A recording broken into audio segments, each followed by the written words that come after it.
Evening, Gas Heads. Welcome back to another episode of the Talking Gas podcast, episode 11. Thanks everyone that are tuning in on the live. Of course, if you're watching it back on the replay, don't forget to leave your predictions. As always, everyone watching live or on the replay, do hit the like button. Can we get 50 likes? As always, if we can, that would be quality.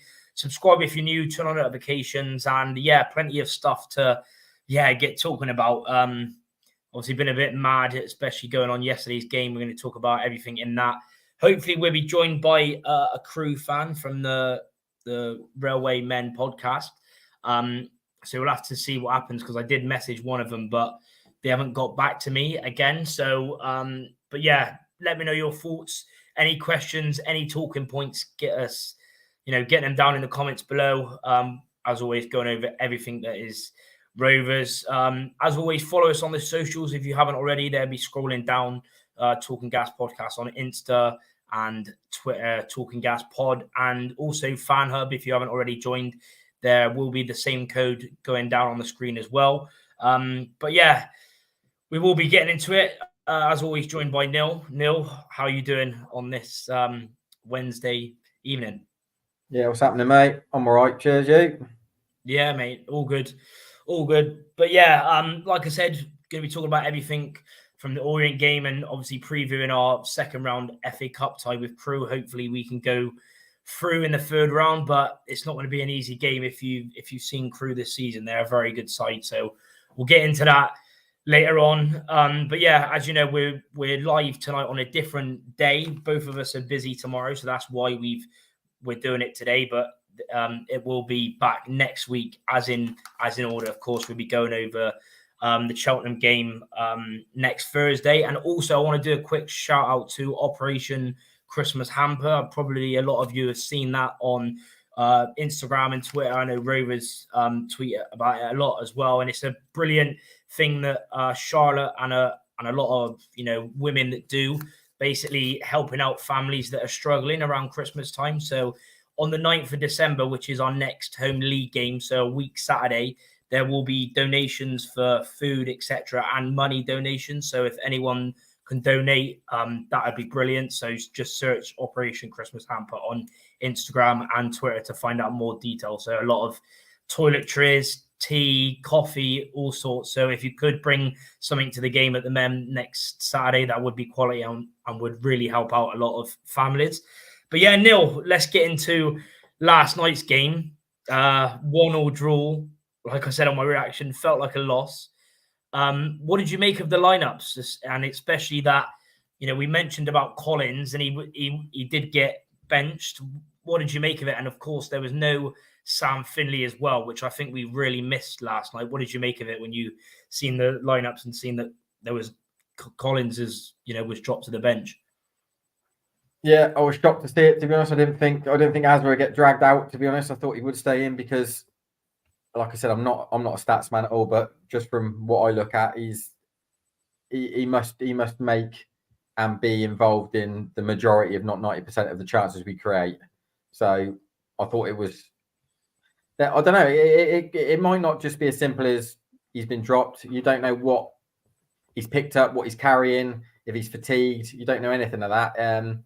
It's a mystery. The Finley one is it could be the same thing again. Like, you're looking at a 3-game week and you've got to manage bodies. But my immediate thought from looking at that side when it came out was much like I've said for a few weeks. It just screams at that. Where's the leaders in that side? When you look at that side, who's leading that side? Who is going to drag people in, make people accountable, point fingers, dig people out when necessary? Because I can't see anyone in that side that is going to do that when stuff starts to get tough and it gets gritty and you need a little bit of that. I don't know where it comes from. And that's what it said to me from kickoff. When we got going, to be fair, Orient haven't played on the road for weeks. The majority of what they did was at home. And yeah, I thought they started the better, to be honest. I thought it took us about a quarter of an hour to find our feet to get into the game. First half was borderline acceptable for me. I I sort of understood it. I got it. We went in 1-0 when we probably off the back of an half chance. It's a great finish, but it's an half chance right at the end of the half. But it was all a half and nothing really. Or it would have probably gone in pretty happy at 0-0. Nobody really caused any problems to each other. It was all something nothing really. We had opportunities when we did probe a little bit to pull the trigger, and we never did. I can remember a Luke Thomas one maybe on the half hour when he had an opportunity about 25 yards, 20 yards from goal, and he could have pulled the trigger and he laid it off. The positive to come out of that first half for me was I thought Flash was excellent. Considering he'd been out for as he had done, I thought all things considered, he was excellent. That's the main take I take away from that first half. Second half, Orient just applied himself and got into their stride of knowing their direction and doing what Wellens has asked them to do. And that is the polar opposite of what we've got. They've got a structure, they've got an operation, they've got a man at the front who knows exactly what he wants to do. Because let's have it right. A side like Orient will know what December brings. They'd have talked about it in team meetings. They'd have talked about it throughout the season of what comes up month to month. Rovers are living week to week. We don't operate like that at the minute, and that's where the problem is. Them Orient players will know who will pretty much know who's playing Saturday. They'll know who's going to be, what their week looks like. They'll know the structure. They know what they look like heading right the way into Christmas. Them Rovers lads don't have a clue, and it all felt a little bit disjointed. It all felt a little bit like we was pissing in the wind. And let's be honest, as a side and as a club at the minute, that is exactly what we're doing. Because there's no structure, no direction, and no one knows where we're going and how we're going about doing it or what's around the corner. And that is what comes off the back of not having a plan, not having a structure, and not having any leaders. Mm-hmm.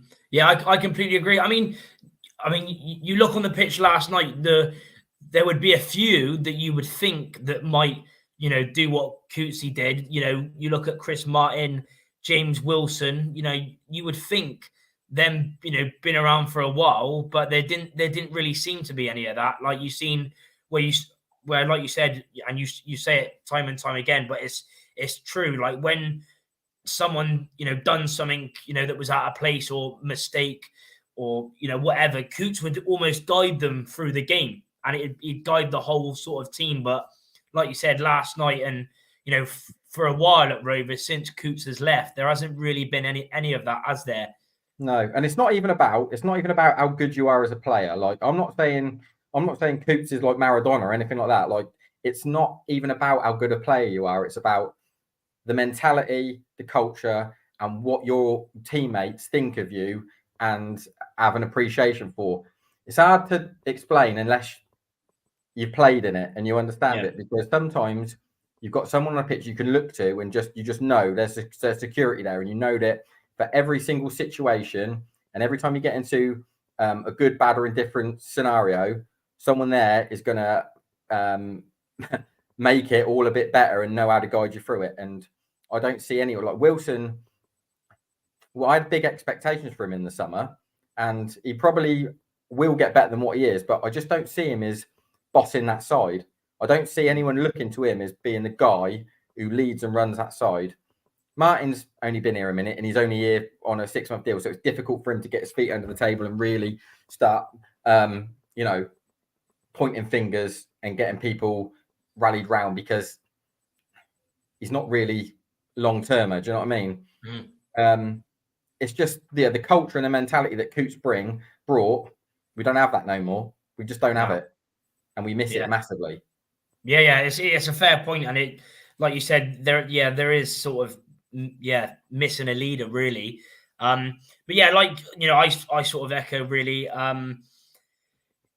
First half, like you said, I thought we were okay. Orient, they had a lot of the ball but didn't really do anything. Same as what frustrated me is the fact we got into such good positions quite a few times in that first half, and like you said, no one wanted to shoot. We got into such good areas, done some brilliant bits of like 1-2 play and runners in behind, but then there was just no end product. And like I said, second half, I mean, you could see it coming. You could see it coming. What did you make of the tactics second half? Just to sit back and then I'm not going lows at Mangan because he's doing a job. It must be as hard for him as it, with the players not knowing what's going on. But for him to go 5 at the back, with 15 minutes to go, you could just see it coming. So yeah, what did you make of the changes and the way we sat back and went for a 1-0 at home, as if it looked like we were the away team last night?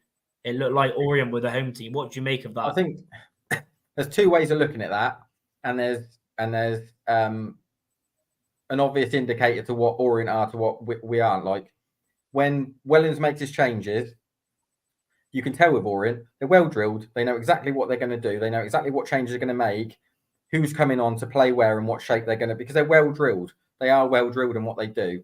Going to a 5 wasn't an issue for me if you can play it right. You can get your wing backs pushing them backwards in wide areas, and you've made that change to bring Aaron on to try and stretch him, and obviously you've brought Bogard on to pack out that middle, make us a little bit more solid through the middle of the pitch. If you're getting a side who is naturally going to come onto you to try and nick something from that game, I get the pattern that you're trying to look at to get that done. But like I've touched on before, if your mentality and your culture isn't strong enough to say, this is how deep we're going, we're fucking staying here and no one's dropping any further, like what Coots would do, he'd demand it, he'd say it. And on the back of that, you'd have someone like Belshaw who behind it could also reinforce it and tell people, like at the time, Taylor and Beefy, that's our line, that's where we're going to, that's where we're staying. But as the minutes tick by, they got deeper and deeper and deeper. And that isn't through Mangan telling them to do so. That's cultural, and that is a mentality, and that is a weakness that is within us, because we don't have anyone out there to say, you go no fucking further than that. That is our line. That's where we're staying, and we're strong with that. And we didn't have it. And we crept deeper and deeper and deeper and invited them. And Orient could smell blood, to be honest, come the end. Yeah, and they sort of got what they deserved. Yeah. Yeah, it was, you could see it coming from minute. Like you said, there could be a lot of things you could say culturally. You could say Mangan. You could say, I don't know. That last bit I'm talking about there is not a Mangan thing. It's not a Mangan thing. There's no way that he is saying, go and creep onto your 18-yard line. Just sit there and creep on it. That's a mentality thing. That is that you don't believe in what is in front of you, and you will just take that yard back, and then you'll continue to take another 3 yards, and the distances can't get greater in front of you, so you all do it as a side, and before you know it, you can't get out your half. Yeah, like you and like you said, when you go to a 5, you've got to have a outlet, and we had nothing. It was literally not like a 5.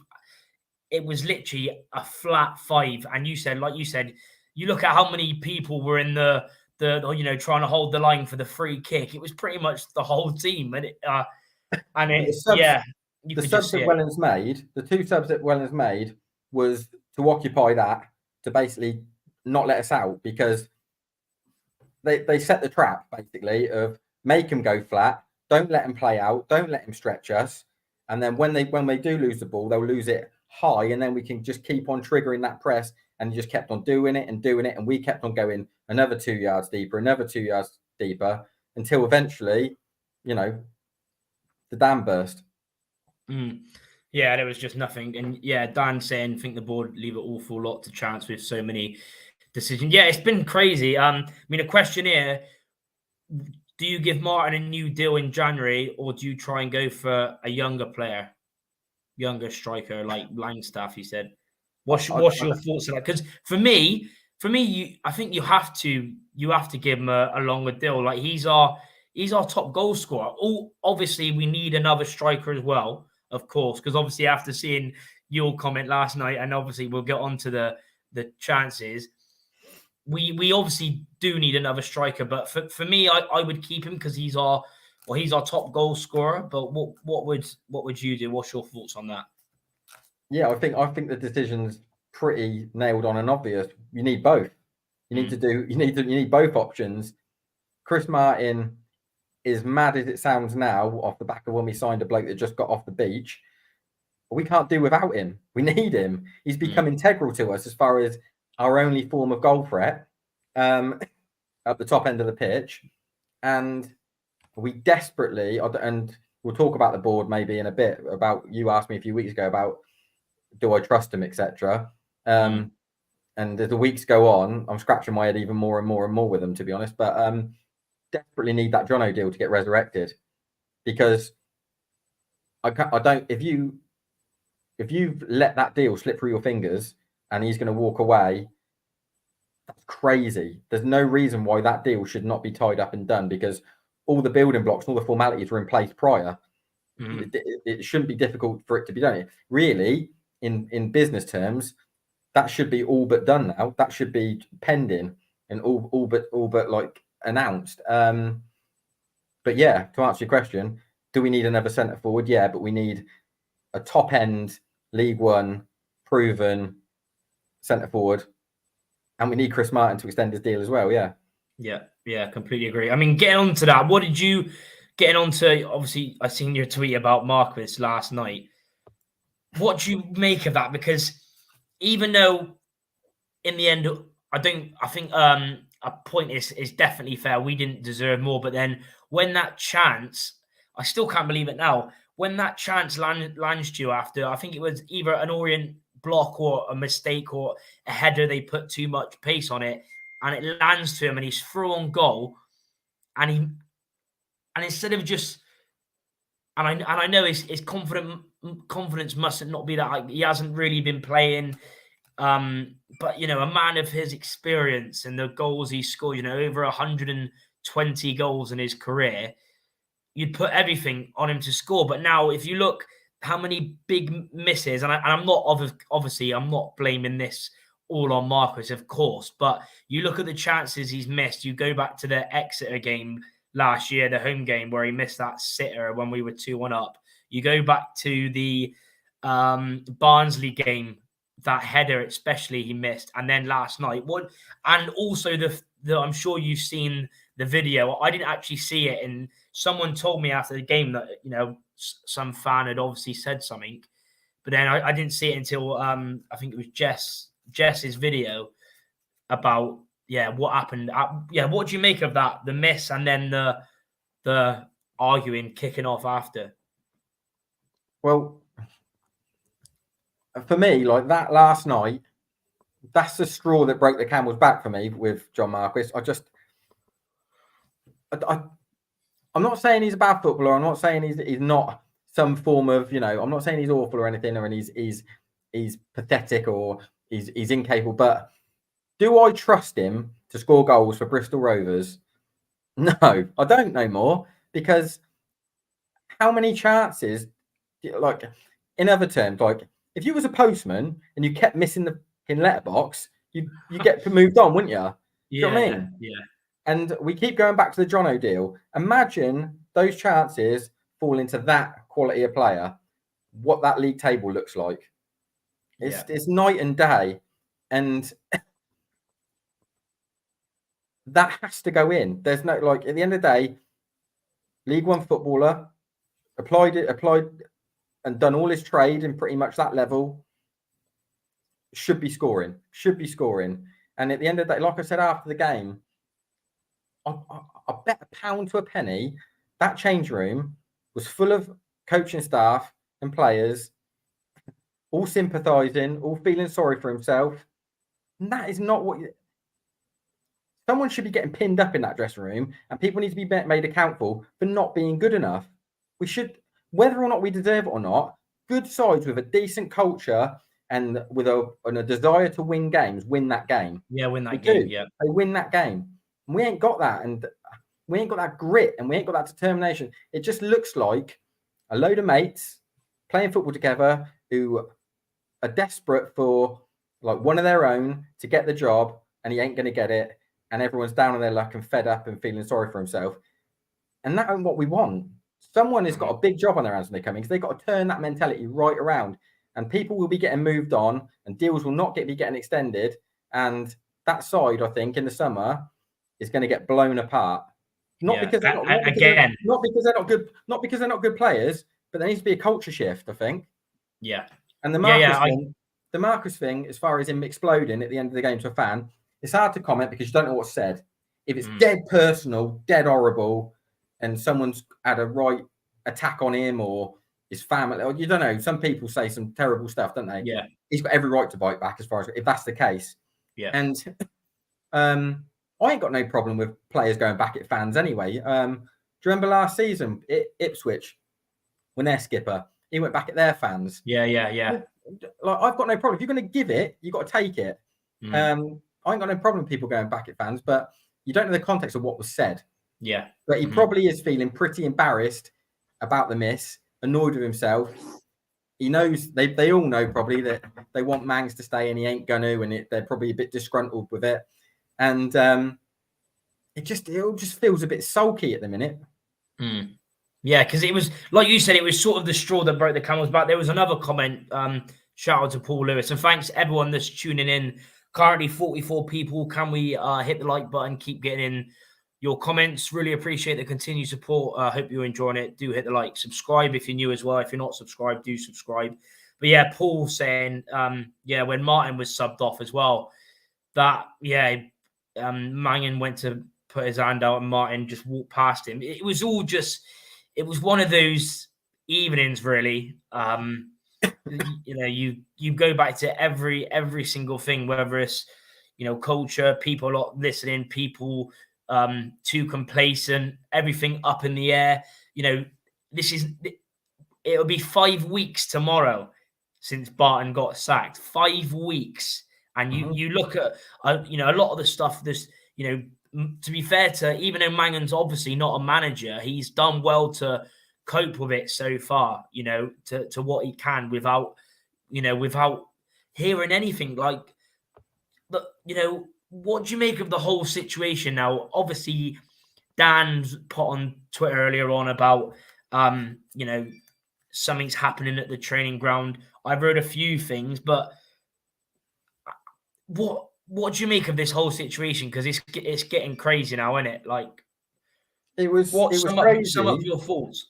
It was crazy from day one. The strategy was ridiculous from day one. No self-respecting football club really sack the bloke in charge without getting their prime target in place to take the reins. It might take, through the formalities and the paperwork, it might take a week here and there, give or take. But to give Barton the bullet and then go, right, what next, is crazy. And then what you've got is a football club. Like I said, you've got a football club with coaching staff and players. They're living week to week. They never know if their last training session and their last game is with Mangs and Wheelo. You're going home not knowing what tomorrow brings. And like I said, you go back to Orient. They know them players and that staff know what December looked like as far as a playing month. They know what their load looks like. They know what their games will probably look like as far as who's playing, what, and their points expectation going into that month. Rovers are living day by day. It's not sustainable. You can't. The points total that we've got off the back of sacking Joey and having Mags in is brilliant, to be honest, because, like I said, we're living day to day off scraps. Them players and that coaching staff don't know what is around the corner, and you can't live like that. You just can't live like that and expect to get any form of real success. So, yeah, it was a cock up from day one, as far as I'm concerned. Yeah, I agree. It's crazy. Honestly, like I said, 5 weeks. 5 weeks tomorrow, and everything about it is just mad. We've talked about it loads. It's really doing my head in, let alone every other Rovers fan. And and the thing is with me is, you'd like to think they would sort of want one sort of Pacific style. Obviously, they've talked about promotion, someone with promotion, but then, and I get that you can interview different managers. I get that, but it's literally every man and his dog has been interviewed, and like people saying, do you think there'll be a manager before Crewe? Well, I mean, I'm not sure if did you see Mangan's comments? It sounded like it was a goodbye. So It I felt should like, imagine. Go yeah, on. it felt like a testimonial, like in itself. Like I said, it all just felt a little bit sulky. The whole thing, the whole day, the whole sort of atmosphere and scenario. If like it amazed me, but if Mangs is in charge for Crewe, what is that all about? Like, what is that all about? Do you know what I mean? And the biggest concern to me is, like you said, it's been 5 weeks. Every man and his dog's been interviewed. So that says to me that potentially they've interviewed candidates. Potentially a job's been offered to one or two, and they've gone, I don't like the sound of this one bit. Because we don't know, you know, what this new board looks like, what the expectations are, what they're going to be given, what's been said. So that could be a real possibility that people have been offered the job and they've gone, I ain't touching this. I can't work with this, what you're expecting me to. So it's all up in the air at the minute. The only positive I can say at the minute is, you know, work to the stadium's getting done. As far as anything else, as far as management, stuff that's happening on the field, recruitment, plans for the future and playing staff, I don't know, mate. I couldn't tell you if they're good, bad, or indifferent. I don't know what these people are doing. Yeah, because like it's just all mad in it. Like you said, there's so much things. You know, like you said, you know, the manager, whoever we get in next, whether you know it's going to be Taylor or whether it's going to be Robinson or whether it's going to be Gary Monk. It has to be an impressive name. It has to be. You can't go 5 weeks and give me Neil Harris. It has to be an impressive. It has to be an impressive top end name to wait this long to be. Because the only reason you wait this long is for the board to say they're being as due diligent as they can to get the ideal man. And if you turn around and give me, like I said, an example, someone like Neil Harris, that is deflating in itself, as far as I'm concerned. Who would you be? Who for you? And let us know in the comments. I know people have left their comments for the last 5 weeks, but right now, let us know in the comments who do you want? You know, we'll have a little toe up at the end. And who for you, Neil? Who would be? I know you said Warnock, but personally, I don't. If it was someone else, if it was other owners maybe in charge, or you know, I could see them, but I can't see them getting Warnock. But other than that, two different questions then, isn't it? Who you want and who do you think you're going to get? Yeah. Let's just say that. So obviously, who I'd like Warnock. As far as is getting the job done this season. The best opportunity of getting anything out of this season with a short-term fix would be Warnock for me. But I don't know. It's hard to say what a realistic target is because we've never seen these owners recruit before. So we don't know what they're offering, what they're laying on the table, what the expectations are, what budget they're being given in January, etc. But like I said, because I don't know anything and I've not seen anything to give me any sort of confidence, I wouldn't be surprised at anything. I would not be surprised at anything. If we do get lumbered with, you know, for example, Neil Harris or something, wouldn't surprise me one bit. Do I want it? No. Will I back him? Yeah. But I just think the most realistic one that I can think of, which would suit and I can see being acceptable, would be the Robinson one. But it sounds like he's been ruled out anyway. Yeah, it's just tough, and yeah, a lot of people saying Matt Taylor, Joe Morg saying Taylor, BRC SM saying Taylor. Shout out to Neil Warner as well. In the end, players are being paid should have pride and passion in themselves to want to play the best for the fans. Paul Lewis, if they're going to invest in this stadium and the team, they need to invest heavily in a manager, 100%.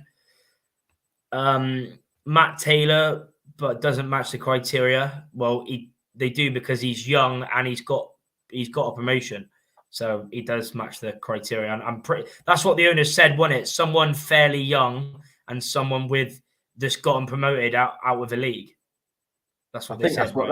I think that's the road he went down, but take it at face value, don't you? We've never seen these people. We've never seen these people do anything before us with the football club. So who knows? Who knows what's coming through the door? That's what I mean. There's just been, fans have been waiting for ages, and I know you say, you could say, oh, take your time, let them make the right decision, but whether it will be or not, or who it's going to be, or just clarity in it. Nearly 5 weeks. It's all going a bit mad now. We've had like what 9-10 games in all competitions. I wouldn't mind the Monk one. If the Monk one came about, it wouldn't bother me one bit. I've spoke to pals from sort of Borough and Birmingham, and they were really impressed with him. And considering he was landed in pretty much a shit show at both clubs, he did really well, and they like what they saw.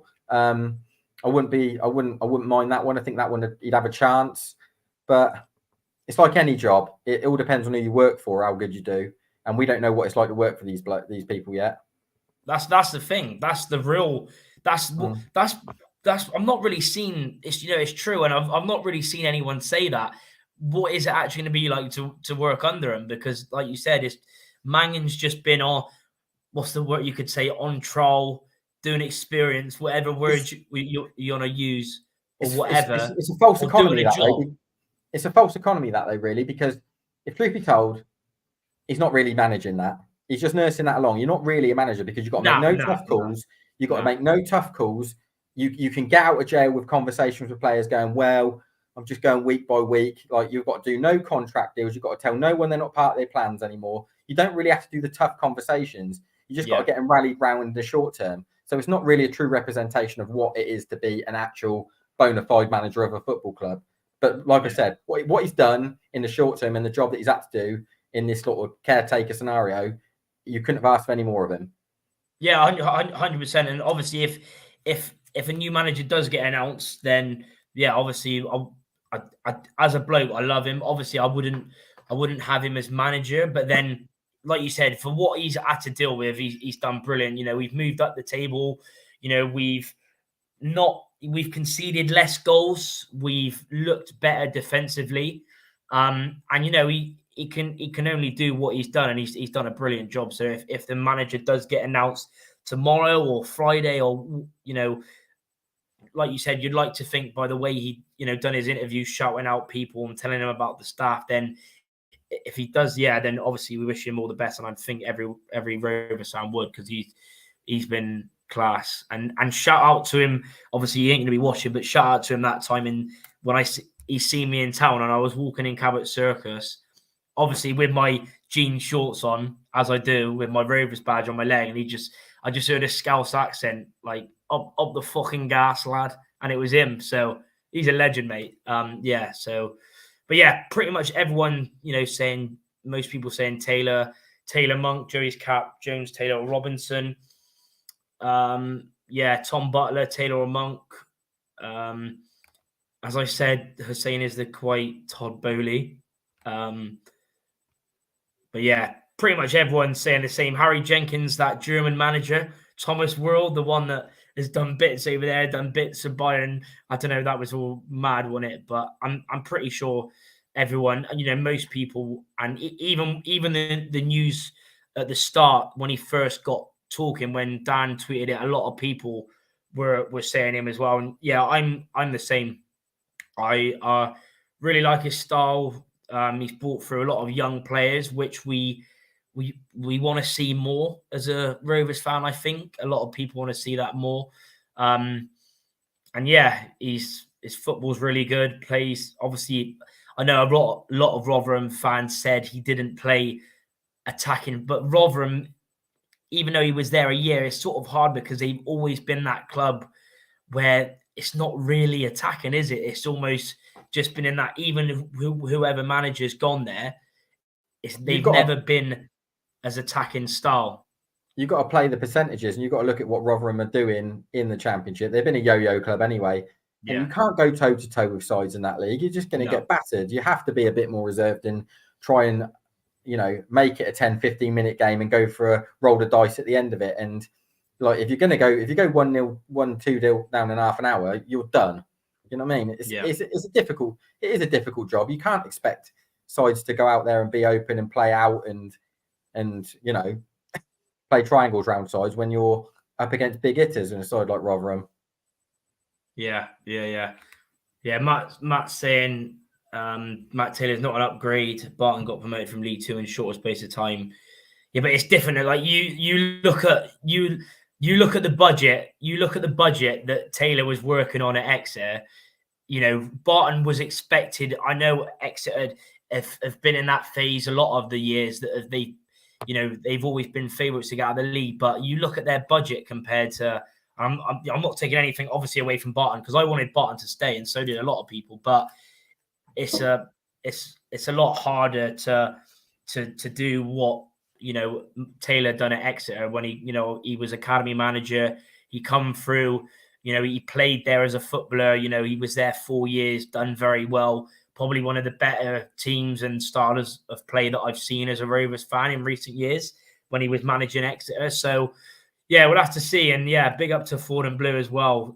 Can see the tweet coming tomorrow at 5 from a BRC and his Holloway to the end of the season. Imagine that. Wouldn't surprise me though. Nothing, like you said. You made the perfect comment, Neil. No one's had to work under him, yet as a manager. So what? It's all a mystery, yeah. Yeah, it's all a bit mad. But yeah, plenty of chat on that. Yeah, keep watching. 42 currently watching. Keep hitting the like button, subscribing.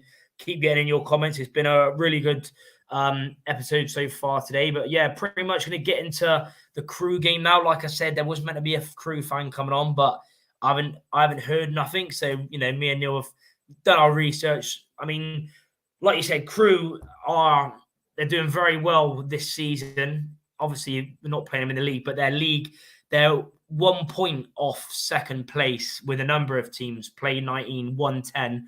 Only lost 3 games as well. And you look at you talk about budgets. That League Two this season is crazy for if you're talking about big budgets, wages, and they're up there with Notts County, Wrexham, Gillingham. So going into the game, obviously not doing any predictions because we'll do that in a bit. What do you make of this game, and what do you make of Crewe in general as a side, and how well they're doing under their manager Lee Bell, which not a lot, but a few mentions I've seen from Rovers fans saying about him for the job because he's done so brilliant at Crewe. Yeah, what do you make of them this season?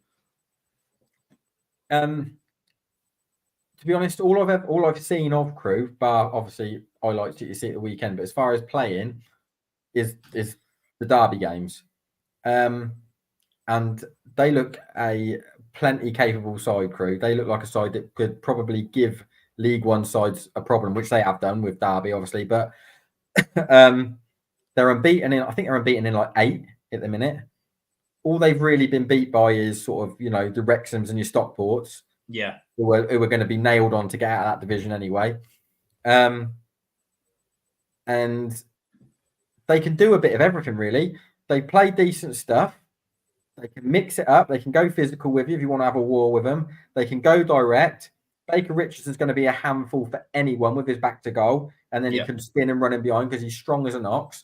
I mean, he tore us apart in our promotion season in League Two, didn't he, at home? Yeah. 3-1. Yeah. He's when he was playing for Newport. If you're not up for the fight, if you're going out there and you're not 100% at it, he'll eat you alive. And that's what they can do. They can mix it up, Crewe. They'll defend their box without any real sort of grace. They'll edit and kick it, and they'll be physical, and they'll make no apologies for it. They'll go and look to win the second ball back. They'll mix it up in the middle. They'll stretch her. They can do a bit of everything, really. And I expect them to be in and around that playoff place all season. And like you said, they're fighting off sides with massive budgets, but they've got a clear direction, a clear purpose, a clear strategy. They know exactly what Bell wants them to do. And they're heading in a direction which, they're all pulling together to get there.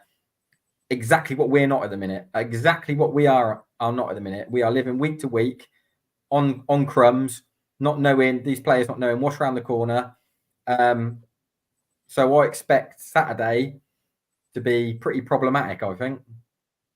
Yeah, it's going to be, like you said, it's a team that, like you said, that can do everything. They've got the experienced players, they've got pace, they've got strength. Like you said, Courtney Baker Richardson, probably one of their standout players with 9 goals this season. You know, like you mentioned, he done very well when he was at Newport, and that partnership with, you know, small man, little man, Telford and him up front, and they done really well. And like you said, he scored a few. He's the one on the thumbnail, by the way, if you don't know him, and he almost looks like a younger version of JCH. Got the neck tattoos, got the.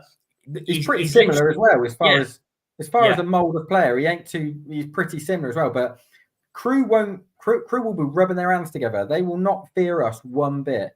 They'll go 3-4-3. They'll get right after us from the whistle, and they'll go to look to impose themselves on us and get amongst us real early. And if we're not at it, we could be in a world of trouble early doors.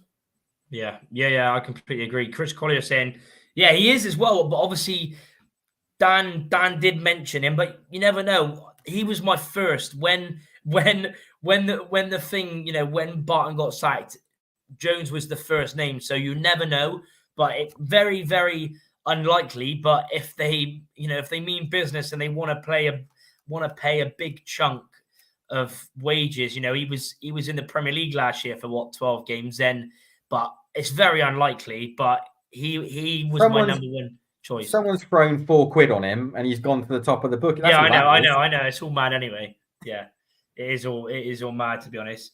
But yeah, like you said, it's going to be tough. I mean, we'll quickly look at their fixtures. You know, like you talked about, the only games they've lost in, you know, recent games has been the ones against, you know, the teams above them, like Stockport. They lost in the league. Their last game, they actually drew with Sutton away, but Sutton are actually 8 or 9 unbeaten. Beat Donny 3-2, beat Notts County 1-0, beat Harrogate 1-0, who have also picked up as of late. And like you said, Neil, the loss to Stockport. But, you know, I think before the weekend or the weekend before, they were top goal scorers in League Two. It's only the last few weeks because, you know, James Conley and the Morecambe lads got smashed by Wrexham 6-0, and I think Stockport have scored like 8 or 10 in the last 3 games. So, you know, they, like you said, they can mix it up. That's the dangerous thing about them. It's almost a tiny bit like Orient were doing, because they were going long, they were playing it short, they were going wide. But like you said, they've got the experience. And another one to watch out for, and Rovers in recent times, or you've seen on last night, set pieces, that Mickey Dimitriou, who's been round for a very long time, been at Newport, Shrewsbury, Cambridge. He scored against us in the past.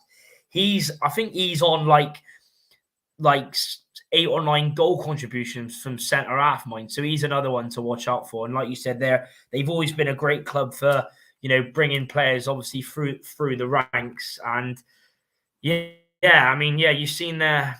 It's going to be tough. And yeah, like, you know, that there's that little flag that me and Neil and a lot of other gas heads will be seeing about born in Crewe, living Crewe, dying Crewe. So yeah, it's going to be an interesting one. I mean, we'll get onto lineups now.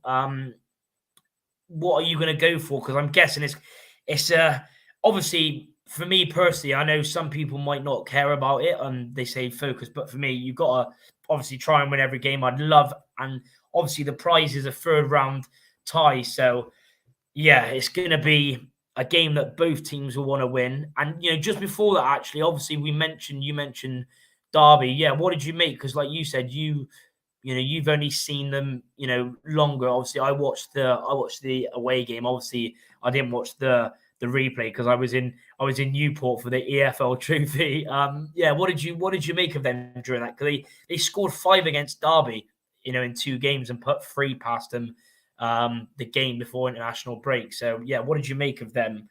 Against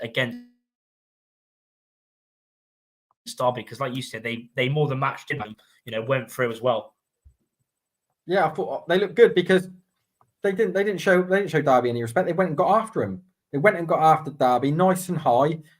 Derby tried to play round him. They pinched him. They met him head on, you know, man for man.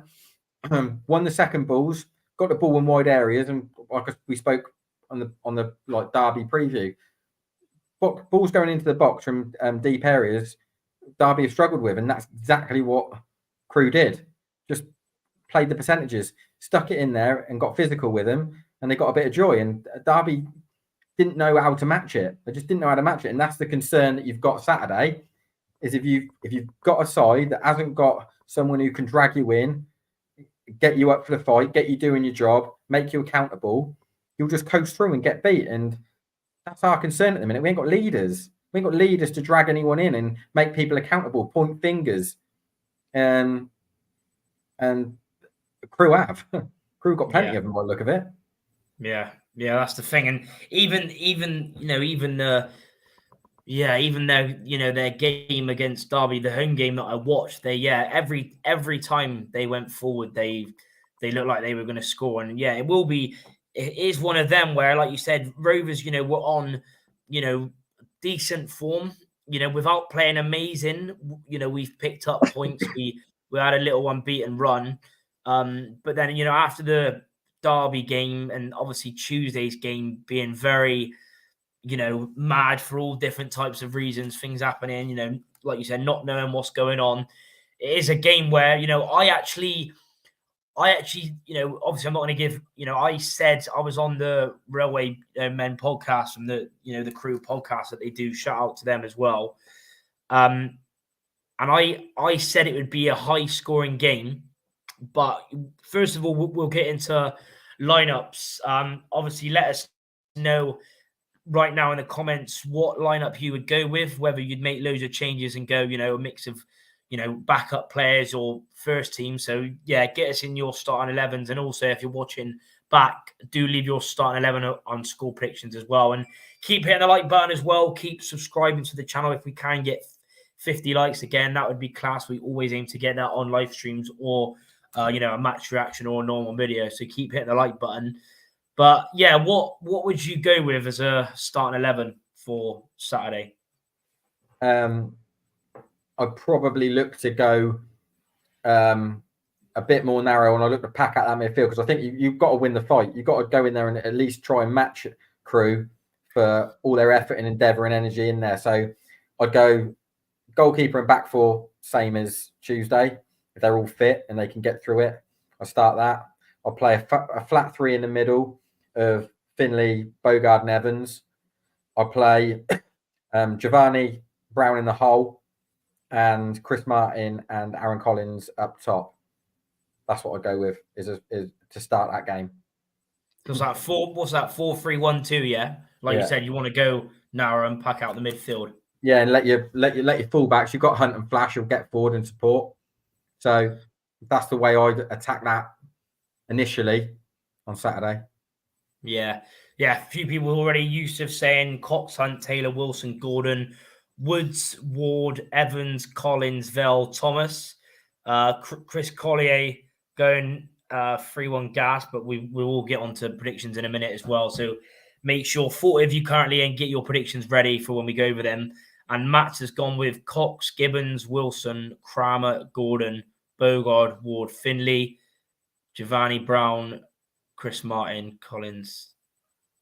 Wait, what's that? He said like 12 there, hasn't he? I'll take that then if we can get that out there. If we can get that out there, stick 12 out. But for me, it's I would go with Cox in goal. I would go with Hunt right back. I would go with Friend left back. I would go with Wilson and Taylor centre back. I'd go 4-4-2. I think if we're going to do anything going forward, I just think we need someone with a partner up front rather than do what we did Tuesday and just put one up front. Because I think, I just think that works for us better personally. So on the right, I would go with Thomas, two centre mids of Finley and Evans. Left mid, I would go with Vell, and then up front, I would go with Collins and Martin. I'd go with that just because, I just think 4-4-2. I think, because I always prefer two up front, me personally. So that's what I would go with. Like you said, it could be anything. There could be a few different changes. It's gone from a 4-3, 1-2 against Carlisle, to 3 at the back against Derby, to then 4 again Tuesday. So it could be anything, really. It could go out there. That's all in the past, though. We don't even know who's going to be in the dugout. That's what I mean. It could be. I'm just going with 4-4-2. Could be anything, to be honest. But yeah, we get on to score predictions now. Drop your predictions in the comments. Like I said, drop it under the comments after the stream is finished if you're watching it back. So yeah, leave your predictions. Neil, what are you going with for Saturday against Crewe as your score prediction?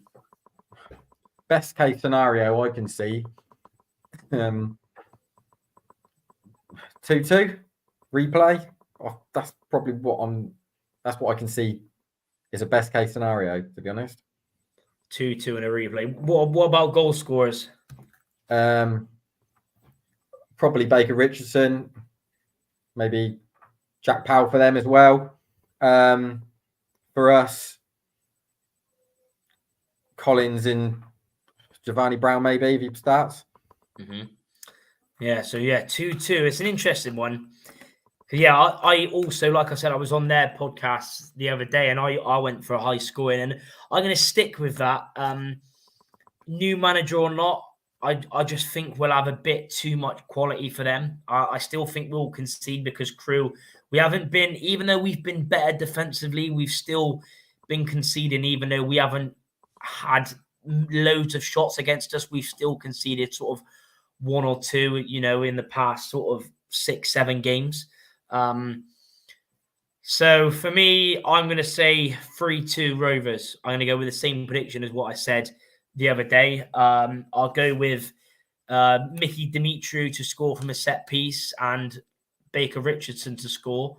And for us, I will go with a Connor Taylor header from a corner, Collins to get back on the score sheet. Hopefully he needs a goal. I think he's gone a while without a goal. Like you said, even for all the people, including me, that were sort of disappointed him with a bit at Derby for sort of body language, whatever. He has been our creator of goals. He has got 6 assists this season. So, he does offer more things, and hopefully he can get back on the score sheet. And then my final goal scorer will see Chris Martin get another goal. But yeah, that's my prediction, 3-2, and Neil's gone 2-2 with a replay. And obviously, I hope to God, I'd rather, because we've got so many games coming up now. You look at, obviously we're not going to do a preview for the EFL Trophy game, but we've got that game on Tuesday as well. Then we got Cheltenham, and then after that it gets a bit mad with Blackpool, Bolton away, 2 away games on a row. So I hope there's not a replay. Plus, you've got to factor in the Fleetwood game. There's still got to be rearranged, and the Exeter game, which will be obviously on Tuesday night. So it's going to be a mad December. And like you said, a new manager, even then, they're not going to get hardly, any time. It's just going to be game. But that's sort of what you want to, that's what you want. But yeah, predictions. Matt's is saying 2-1 Rovers. Yusuf saying 3-1 Crewe. Don't see us winning. Kieran West not confident at all. Don't even think we'll score 3-0 Crewe. Brown and Martin, the goal scorers for Matt's. Tom Butler's gone 2-1 as well. But yeah, I think it's one of these games, and it's going to be tough. Obviously, it should be good atmosphere. Rovers are taking a lot. Me and Neil will be there as well. It's going to be a good game. Hopefully, we get through just to get that really good tie. I hope, because it's been a while since we've had a really good tie especially in the FA Cup. Obviously, we had Chelsea in the League Cup a few years back. BRC_SM saying 2-0 Crewe. So a mixture of predictions from everyone, but we're pretty much going to end it now. Really appreciate everyone for listening.